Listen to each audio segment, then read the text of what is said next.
കുന്താപുരയിലെ കുംഭാശിയിലുള്ള ശ്രീ ചന്ദ്രിക ദുർഗ പരമേശ്വരി ക്ഷേത്രത്തിന് സമീപത്ത് വെച്ചാണ് അപകടം ഉണ്ടായത്. ഇന്നോവ കാർ പിറകിലോട്ടെടുത്ത് അമ്പലത്തിലേക്ക് കയറ്റാൻ ശ്രമിക്കവേ അമിത വേഗത്തിലെത്തിയ മീൻ ലോറി നിയന്ത്രണം വിട്ട് ഇന്നോവയ്ക്ക് പിന്നിൽ ഇടിക്കുകയായിരുന്നു. പയ്യന്നൂർ തായ്നേരി കൈലാസിൽ നാരായണൻ, ഭാര്യ വത്സല, അയൽവാസി കൗസ്തുഭത്തിൽ മധു, ഭാര്യ അനിത, അന്നൂർ സ്വദേശി റിട്ടയേർഡ് അധ്യാപകൻ ഭാർഗവൻ, ഭാര്യ ചിത്രലേഖ, കാർ ഡ്രൈവർ ഫസിൽ എന്നിവരാണ് അപകടത്തിൽപ്പെട്ടത്.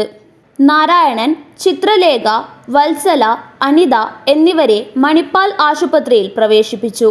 നാരായണൻ അപകടനില തരണം ചെയ്തു. മധുവിനെയും ഭാർഗവനെയും ഫസിലിനെയും കുന്താപുരയിലെ സ്വകാര്യ ആശുപത്രിയിലും പ്രവേശിപ്പിച്ചു. ഇടിയുടെ ആഘാതത്തിൽ ഇന്നോവ കാർ പൂർണ്ണമായും തകർന്നു. News bureau, Kasaragod.